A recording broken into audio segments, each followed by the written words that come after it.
भारत में एथलीट्स की इज्जत और वैल्यू कम हो चुकी है, जिसकी वजह से शायद हम बड़े स्पोर्ट्स इवेंट्स जैसे ओलंपिक्स या पैरालंपिक्स में भारतीय खिलाड़ियों को नहीं देख पाएंगे, जिसका सबसे बड़ा कारण है हमारा करप्ट हो चुका सिस्टम।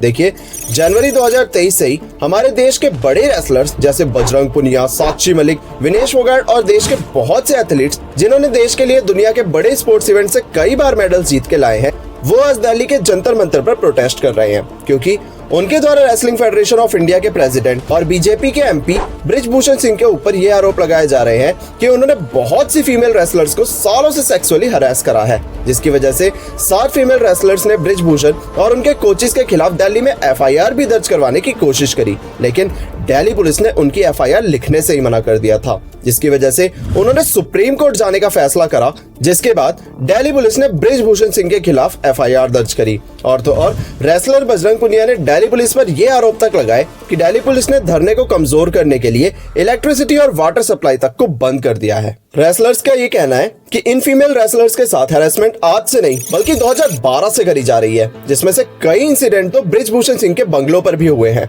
और तो और ये केसेस सिर्फ इंडिया ही नहीं बल्कि इंडिया के बाहर कई टूर्नामेंट्स में भी हुए हैं, जिसकी वजह से रेसलर्स के द्वारा ये कहा जा रहा है कि ऐसी कमेटी का कोई फायदा ही नहीं है जो अपने खिलाड़ियों की इज्जत ना कर सके, जिसकी वजह से उनकी डिमांड यह है कि इस रेसलिंग फेडरेशन को बंद करके बृजभूषण सिंह और कल्प्रिट कोचेस के ऊपर कानूनी कार्यवाही करी जानी चाहिए।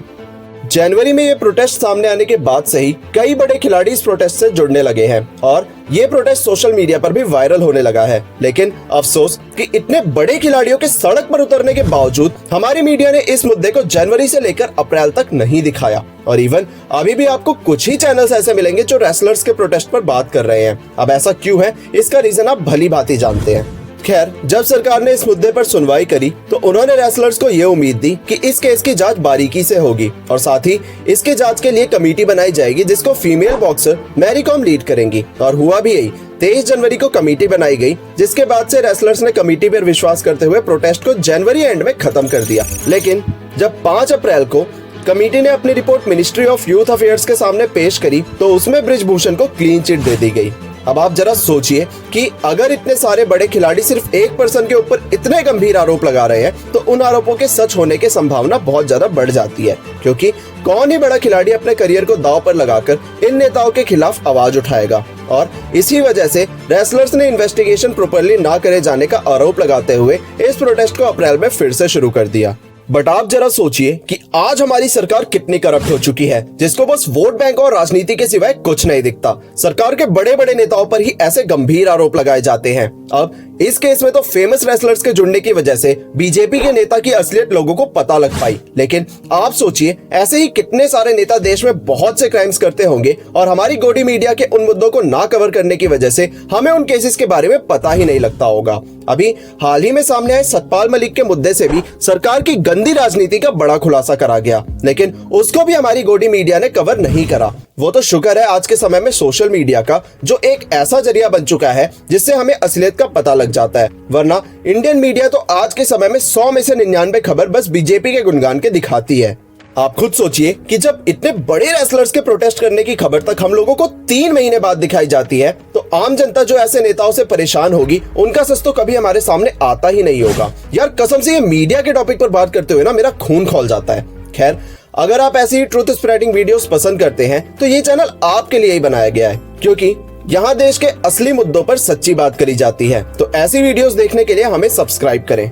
खैर, बैक टू द टॉपिक, हमें सबसे पहले ये जानने की जरूरत है कि आखिर बृजभूषण सिंह है कौन। देखिए, बृजभूषण सिंह हमारे देश की रूलिंग पार्टी बीजेपी के केसरगंज से एमपी हैं, जिनको लोग बाहुबली नेता के रूप में जानते हैं। जैसे आपने अतीक अहमद के बारे में जाना होगा कि चाहे वो इलेक्शन किसी भी पार्टी से लड़े जीतता वही था, सेम वही सिनेरियो बृजभूषण सिंह का भी है। वो चाहे जिस भी पार्टी से इलेक्शन लड़े उसका जीतना तय होता है। कहा यह जाता है कि जनता इलेक्शंस में कभी भी ये नहीं देखती कि उसे किस पार्टी को वोट देना है, बल्कि जनता ये देखती है कि बृजभूषण को ही वोट देना है। और तो और बृजभूषण सिंह की स्टोरी भी अतीक अहमद से काफी मेल खाती है, क्योंकि जैसे अतीक अहमद का भी बैकग्राउंड क्राइम से भरा हुआ था, वैसे ही बृजभूषण का भी बैकग्राउंड क्राइम से भरा हुआ है। यहाँ तक कि बृजभूषण ने तो एक मर्डर का कन्फेशन अपने एक इंटरव्यू में ही करा था। मेरे जीवन में मेरे हाथ से एक हत्या हुई है। लोग जो कुछ भी कहें, मैंने एक हत्या की है।